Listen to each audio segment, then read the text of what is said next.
Hello po, magandang umaga po sa inyong lahat.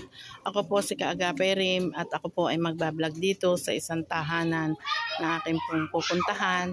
At nagsabi po sa akin kagabi na siya daw po ay gustong humiling sa mga sponsor na siya daw po ay makabili ng makinang sarili at nang hindi na daw po siya nangihiram ng kanyang makina. Ito po, papasok na po ako sa kanyang tahanan at aking pong na-vlog ngayong umaga na sana po ay ang hinaing po niya ay madinig po ninyo. At ako po ay naandito ngayon. Ate, magandang umaga sa iyo. Magandang umaga po. Ako po ay nagpunta rito at nalaman ko po na kailangan daw po ninyo ang makina na panahian ng mga damit. Kayo po ay aking kakausapin at kayo po ay magsalita at nang malaman po at nang madinig po ng mga sponsor. Ang hinihiling ko lang po ay sana po ay mapansin ang aking hinaing. Laksan mo. Na makabili po ako ng sariling makina. Ito rin po ay walang bahay, nangungupahan lang po sila ng kanilang bahay. May dalawang anak po, tatlo po ang anak niya. Ang kanya pong asawa ay isang construction boy. Alam naman po ninyo dito sa probinsya, yun lang po ang kayang maging trabaho ng mga lalaki, isang construction boy po.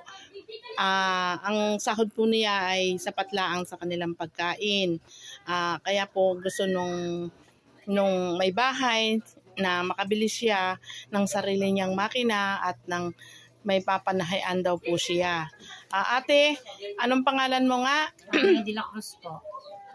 Ate, ikaw po ay magsalita at nang marinig po ng ating mga sponsor. Sana po ay may makapansin ng aking hinaing na magkaroon ng sariling makina. Yan po si ate. Sana po ay matulungan natin at ito po ay naupalaang ng bahay. Sana po mga sponsor ay may ginanto ang puso, lalo na po si Ate Tess, ang Japan Charity Group, ang founder at ang co-founder. Sana po matugon niyo po ang hinihiling ni ate na makabili po siya ng makina. Alam ko po na hindi naman po niyo siya pababayaan.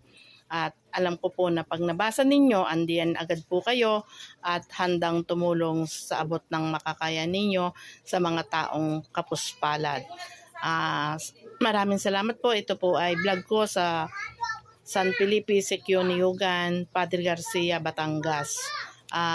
Ate, puputulin na po natin ang ating pagbablog. Kayo po ay magpasalamat. Maraming salamat po